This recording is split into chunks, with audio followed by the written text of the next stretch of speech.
Olá, espero que estejam bem. Vamos aqui iniciar nossa formação com o tema Impactos Ambientais e Sociais através do Consumo. Nós aqui iremos fazer uma explanação sobre a questão do consumismo e o quanto isso reflete no meio ambiente, na nossa sociedade de modo geral. A Edneia ela vai se pautar aí com relação ao consumismo em meio à nossa sociedade e lembrar que o dinheiro ele deve nos servir e não pautar as nossas decisões. A Edneia vai fazer uma explanação ótima sobre isso. Obrigado, professor Daniel.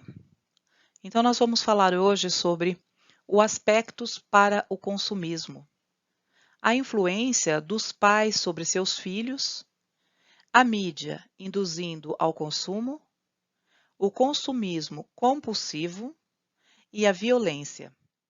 Falamos hoje sobre a importância da educação do consumismo. Veremos os limites que devem ser bem definidos entre consumismo e o direito ao consumo, que todo o cidadão tem. Os pais de hoje, eles não são capazes de lhes definir o sentido de limite, incapazes de estruturar seu comportamento. Os pais de hoje têm medo de frustrar seus filhos. Essa é uma consequência do hiperconsumo. O consumo ele se tornou uma terapia cotidiana, funcionando como uma espécie de droga psicológica. Faz esquecer, faz mudar de ares, faz nos sentir um pouco melhor, pelo menos por um determinado tempo. E assim, ele é ao mesmo tempo uma busca de prazer. Quando viajamos nas férias, decoramos a casa, vamos aos restaurantes, e uma forma de expulsar a angústia e a ansiedade. Muitas vezes substituímos o vazio em nós com a posse de algum objeto ou sensações. Consumismo e a violência.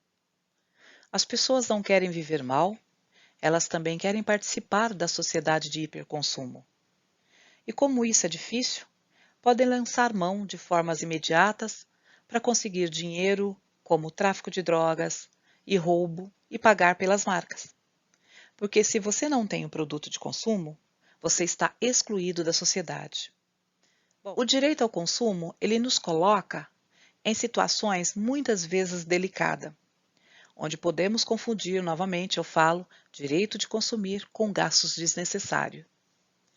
É bom lembrarmos que, como cidadãos, pertencemos a uma sociedade que é pautada no consumo. Não abstemos de também a esse direito. Quando um jovem de comunidade com baixo poder econômico resolve comprar um tênis que está nas vitrines das lojas, ora, isso não faz dele um pobre consumista. Por se tratar de um jovem com rendimento pequenos, ele também está inserido nessa sociedade e tem direito ao consumo. Isso não faz dele um consumidor sem base, mas uma pessoa que tem seus sonhos, grandes ou pequenos, mas sonhos a querer realizar. A diferença está na forma como ele consegue esse dinheiro para comprar, o que muitas vezes, na incapacidade momentânea, ele lança mão de ações criminosas para esse fim. Não é o direito de consumo que gerou essa violência, mas sim a diferença assustadora da desigualdade calando os sonhos. Vocês observem na imagem que um dos produtos mais requisitados pelos jovens é um tênis, um boné de marca, um videogame. É o que todos eles sonham, todos, independente da classe econômica que eles pertencem. Esse é um direito de todos. A mídia e o consumismo compulsivo. Observem bem que o consumo, ele é igual, ele favorece a vida, ok? O consumismo é um desperdício, um excesso. É bom ficar bem claro essas duas temáticas. Embora as pessoas sejam constantemente lembradas a fazer de si mesmas o que querem, estão, na verdade, seguindo os ideais de padronização. E a mídia, ela traz uma ideia de homogeneização dos valores culturais sobre a esfera do domínio dos anseios, dos sistemas produtivos exportadores. É importante destacar, ainda, que uma sociedade na qual se consome por desejo e não por necessidade, existe uma crise de valores humanos muito séria. Afinal, o consumismo ele transfere a satisfação pessoal para os objetos, desviando-as das pessoas. Desse modo, corremos o risco de retificar a grandeza humana e assistir à transformação de seres humanos em peças obsoletas no mundo dito globalizado. A abordagem que a professora Edneia fez a respeito do consumismo, ela vai diretamente ao encontro dos conceitos que nós temos de desenvolvimento sustentável, que surgiu a partir do relatório Brundtland, que foi elaborado em 1987 e aperfeiçoado aí pelas Nações Unidas. Ele fundamenta a ideia de um conceito de sustentabilidade mínima e a existência de aspectos ambientais para satisfazer as necessidades básicas dos seres humanos e garantir recursos ambientais como uma questão de justiça social e não como uma questão econômica, justamente para atender às necessidades dos mais pobres, entender que no meio ambiente nós temos limitações para a renovação dos recursos ambientais. Também a gente tem algumas críticas sobre esse relatório, que a gente não pode também deixar para trás, que é a vista de um engano político. Muitos acreditam que ela obscurece a contradição entre a finitude da terra e o caráter expansionista da sociedade industrial.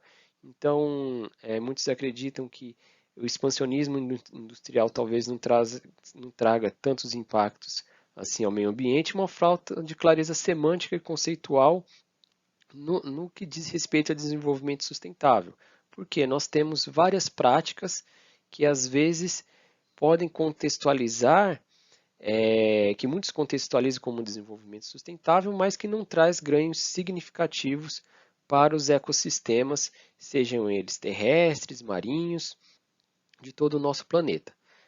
Porém, é importante ressaltar que as questões de igualdade social, direito e os direitos humanos, a visão cultural e construtivista das relações do meio ambiente e os seres humanos em meio à sociedade.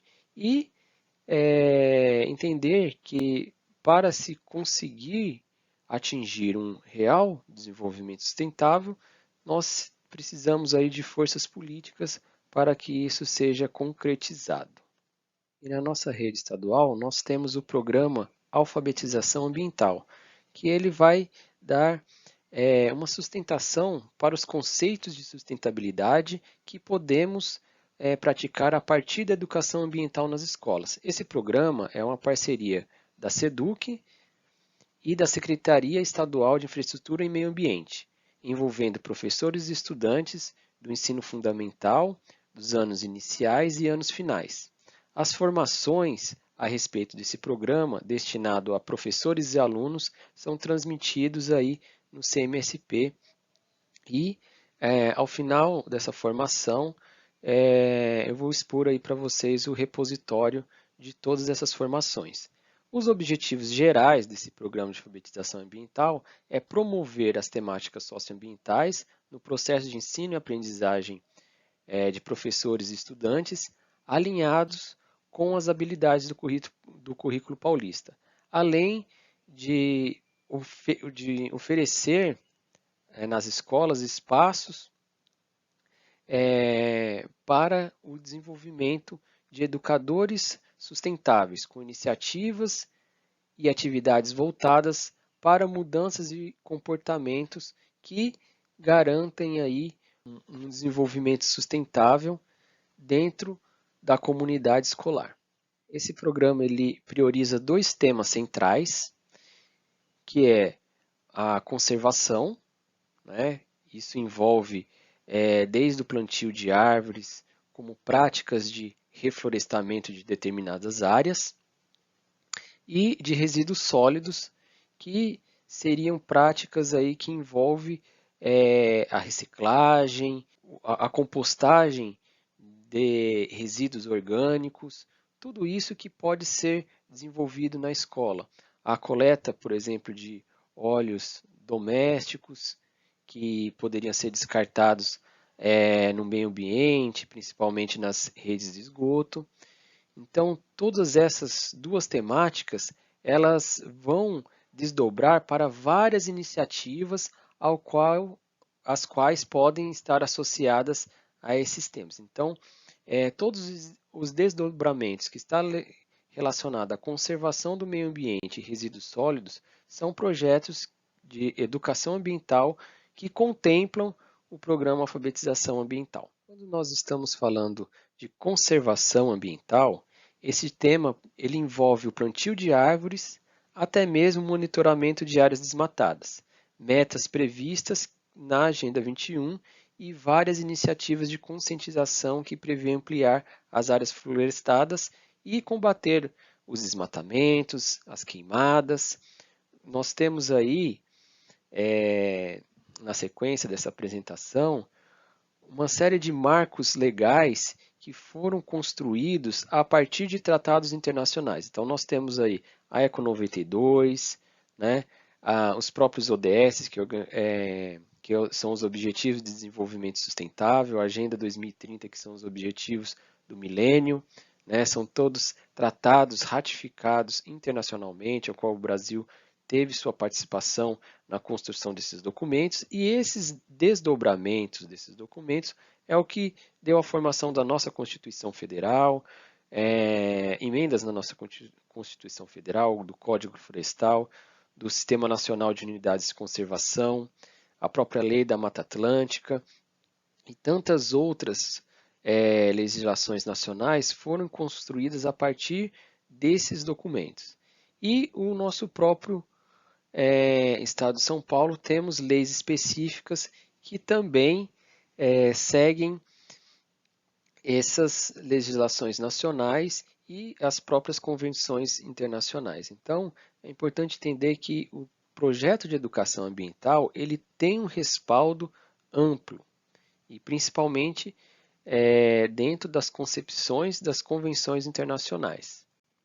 A outra temática do programa Alfabetização Ambiental são os resíduos sólidos.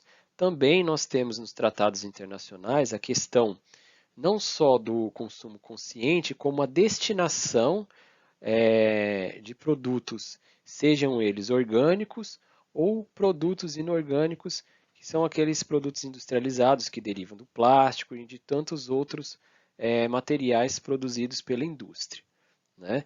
Então, existe também convenções internacionais, porque a destinação desses resíduos geralmente são áreas impróprias para a sua destinação ou até mesmo por meio das bacias hidrográficas atingem os oceanos. Então, existem convenções internacionais para a destinação dos resíduos sólidos que permitiu o desdobramento da Política Nacional de Resíduos Sólidos, assim como o Plano Nacional de Resíduos Sólidos, que está em implementação pelos municípios.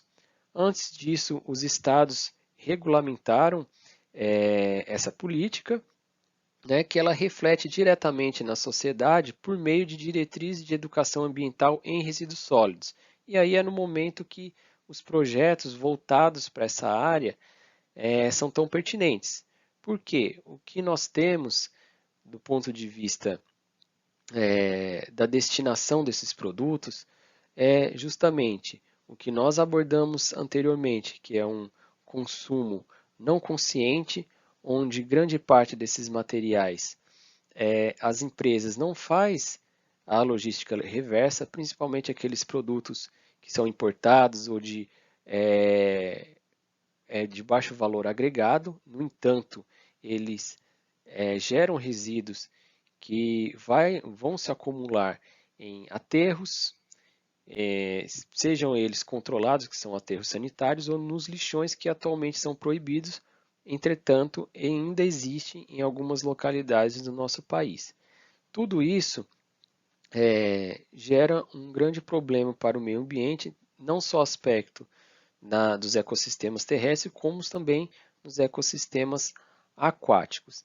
Portanto, trabalhar projetos na escola que envolvam questões relacionadas aos resíduos sólidos se faz pertinente justamente porque está dentro do desdobramento dessas convenções internacionais. E vale lembrar que também, na questão do consumo, nós temos uma obsolescência planejada de muitos produtos. Muitos produtos são criados para ter um tempo de uso muito reduzido, justamente para as pessoas comprarem outros assim que eles quebram, porque a peça de reposição é um valor muito maior do que a compra de um produto novo, ou até mesmo não tem aquela peça de reposição atualizada ou dentro do tempo de consumo daquele produto. Então, geralmente eles são descartados ou até mesmo eles são desatualizados por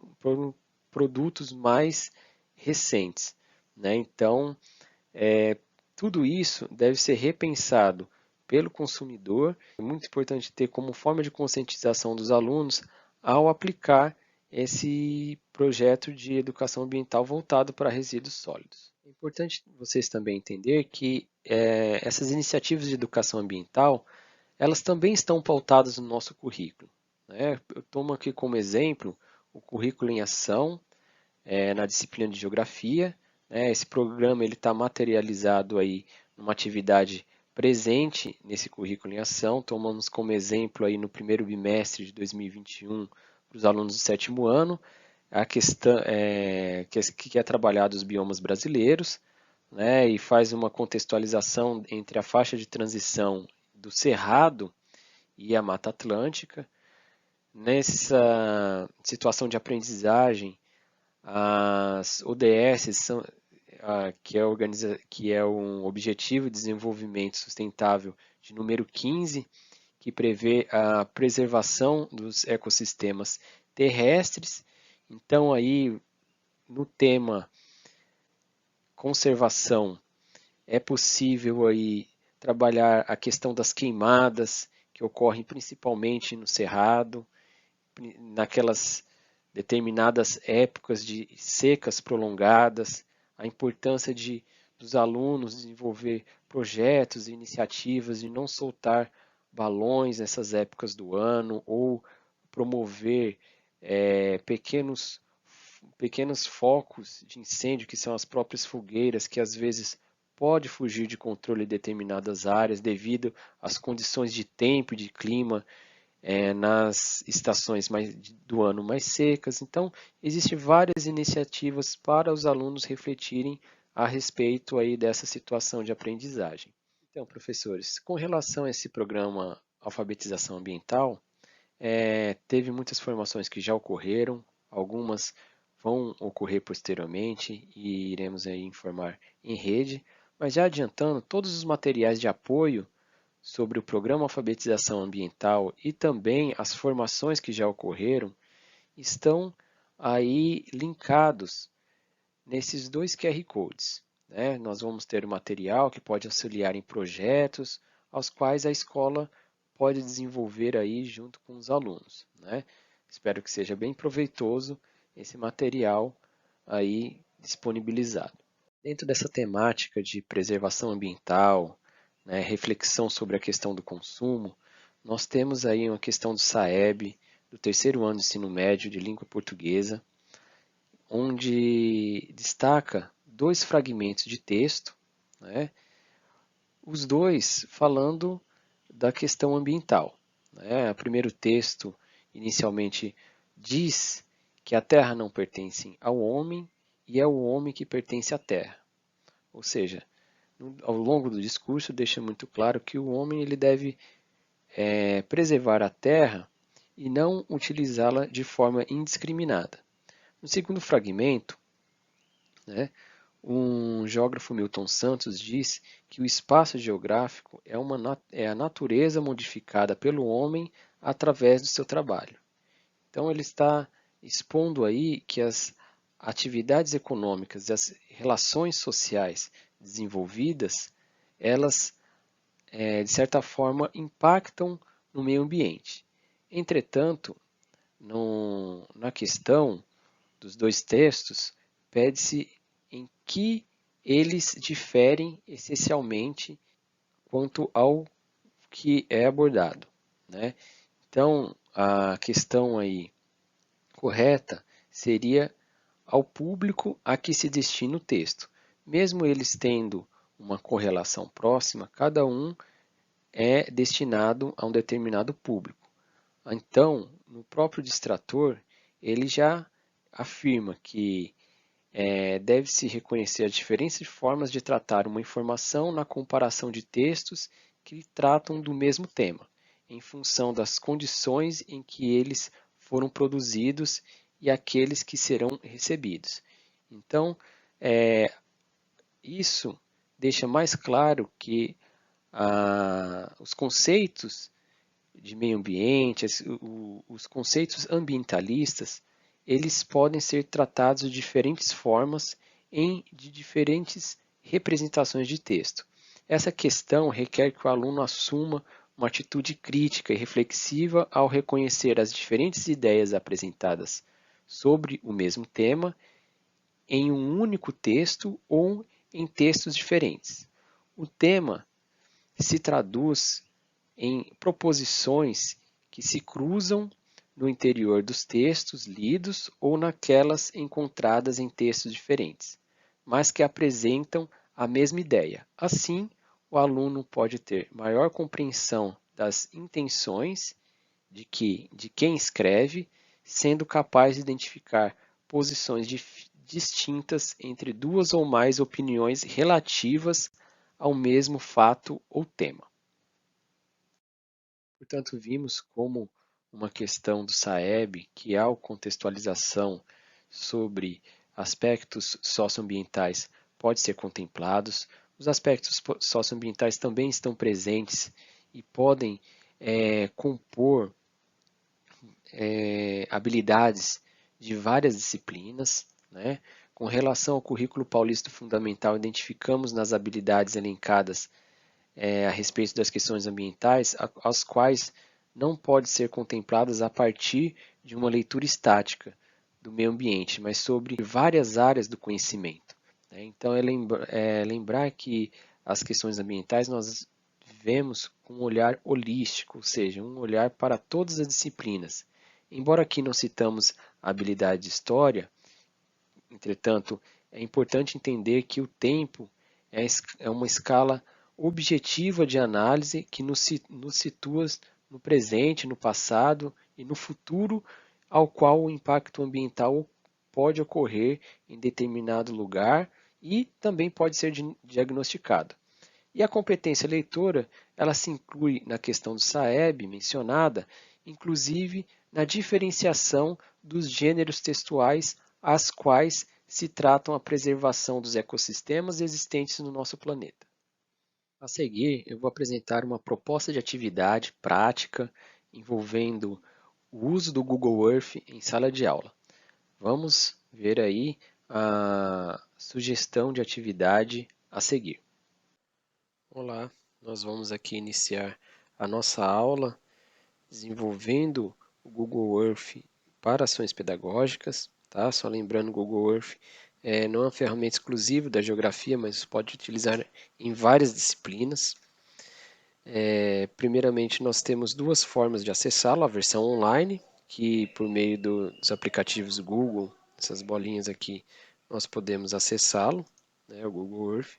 Obviamente que exige mais um pouco da velocidade do computador, e nós temos também nem tantos recursos assim para desenvolver as atividades pedagógicas, mas pode ilustrar muito bem na sala de aula. Além disso, ele é a única versão que pode ser utilizada em tablet, celular, né, e aplicativos e dispositivos móveis, né. Nós temos uma ferramenta muito interessante que é o de medida, né. Nós podemos medir de um estado ao outro, de uma cidade a outra, dependendo da escala que nós estamos utilizando, né? Sempre quando vocês forem traçar uma linha e quer defini-la, dá o Enter, porque senão a linha vai ficar rodando pelo mapa. Os projetos que vocês podem criar e salvar tanto no próprio dispositivo, que é o computador, tablet ou celular, ou no Drive, né? Então essa é a versão online, mas vamos utilizar a versão instalada, e ao digitar Google Earth, nós clicamos aqui no link onde nós temos aí a parte para se fazer download. Eu já fiz aqui na máquina e vou acessar aqui na minha área de trabalho o Google Earth, que ele já mostra instalado aqui.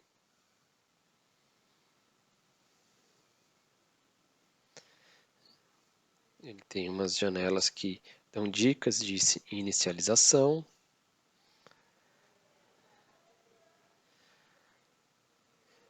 Mostra aí as atualizações e o que já mudou no Google Earth. Ele está em constante atualização, é por isso que ele é uma ótima representação para entendermos a realidade.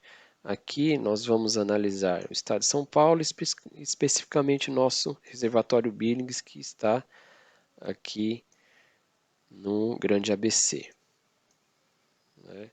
Como nós estamos contextualizando os aspectos socioambientais, vamos analisar aqui um bairro de Manancial, que é atingido aí por rodovias. Temos aqui a rodovia dos imigrantes, SP-160, o Rodonel, que é SP-021, os bairros de Mananciais, o reservatório Billings, que é utilizado aí para vários usos, né, além do abastecimento público.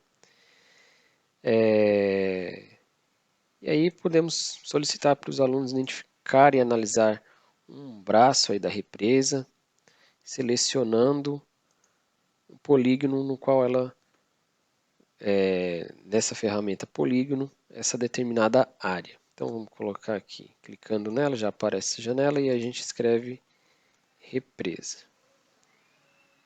Você pode adicionar o título que for mais pertinente. O estilo de cor das linhas, que vai contornar a área, né? Eu vou colocar um azul para associar a água, né? A área também eu vou colocar um azul, né?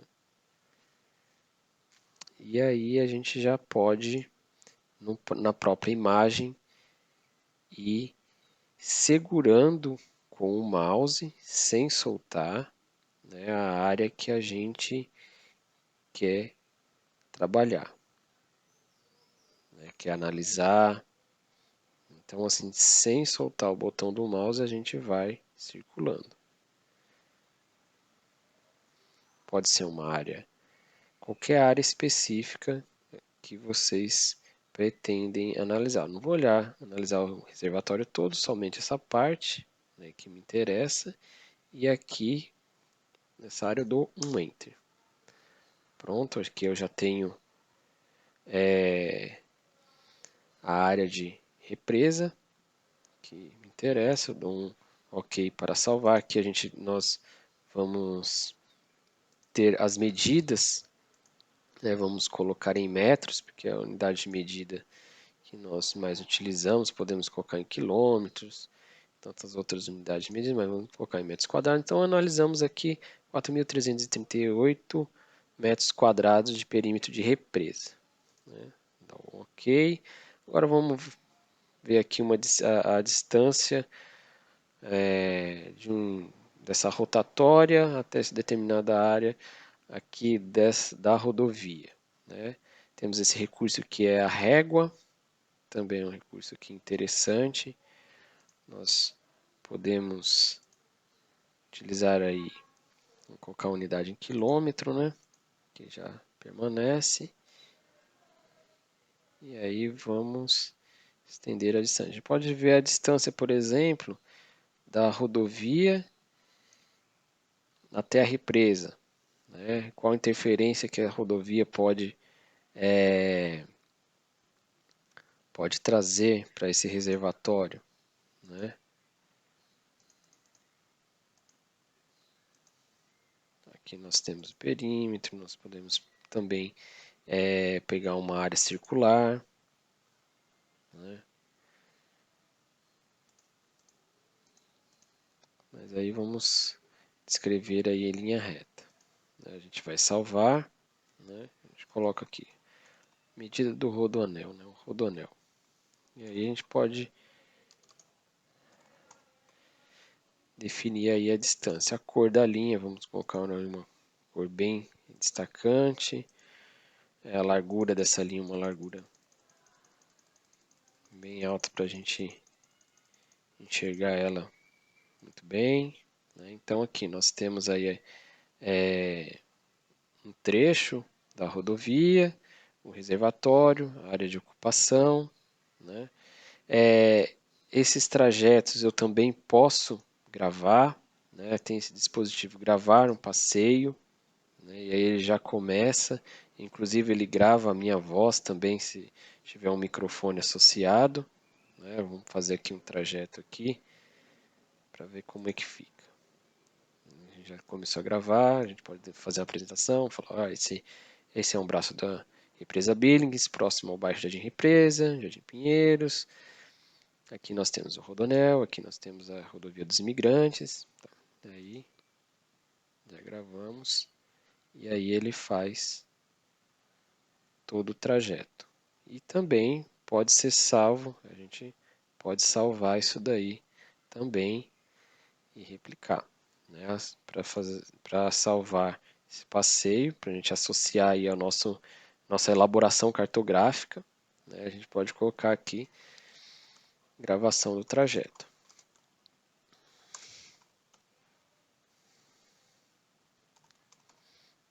Então, inclusive, trajeto que a gente fez, né? A gente pode associar um tempo.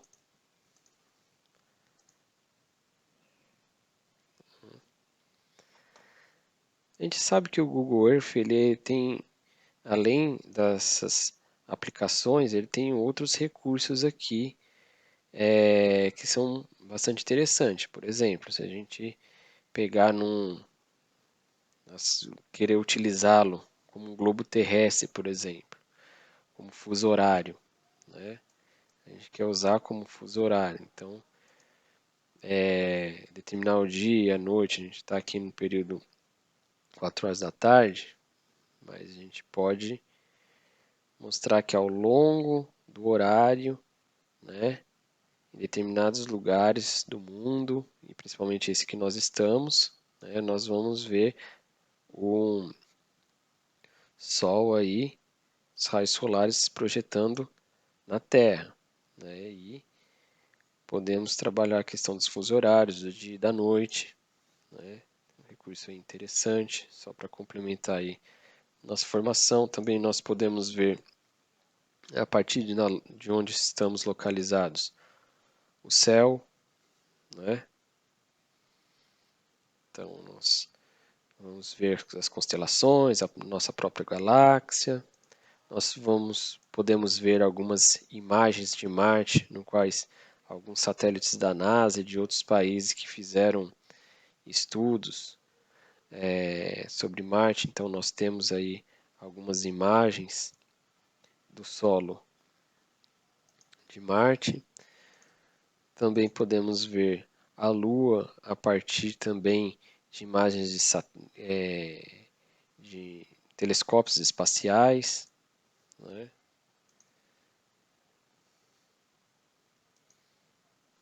Então aí são todas as impressões que nós temos a partir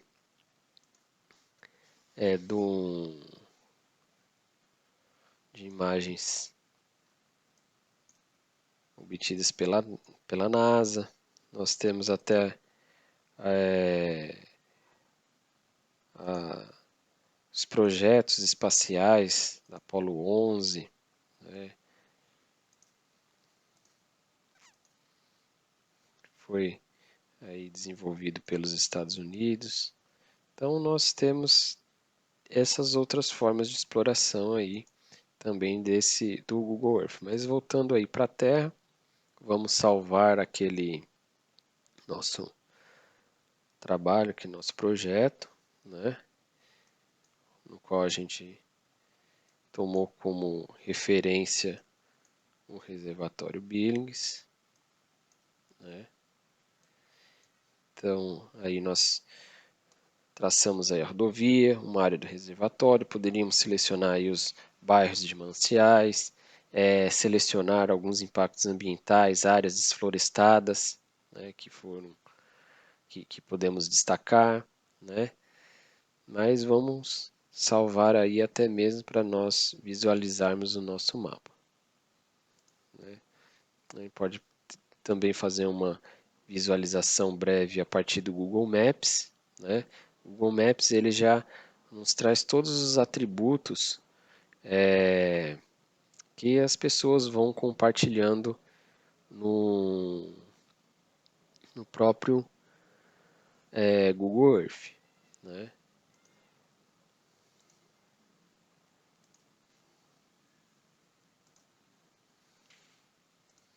Que é uma versão online também. Um outro recurso aí que talvez seria pertinente aí a gente usar também é o Street View, né? Então aqui no Street View nós vamos só pegar esse bonequinho, a gente pode jogar para uma determinada localidade e se ele tiver a cobertura do Street View, nós podemos ver a imagem em 3D das últimas atualizações que nós temos, tá? Temos esse recurso aí também, mas vamos ir lá salvar. Vamos sair do Street View e vamos salvar o nosso mapa aqui. Vamos dar um título para ele, né? Vamos colocar aí mapa de manancial.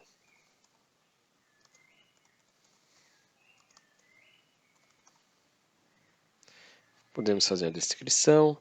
É importante que ele já vem com a legenda, já vem com uma orientação, já vem com escala, né?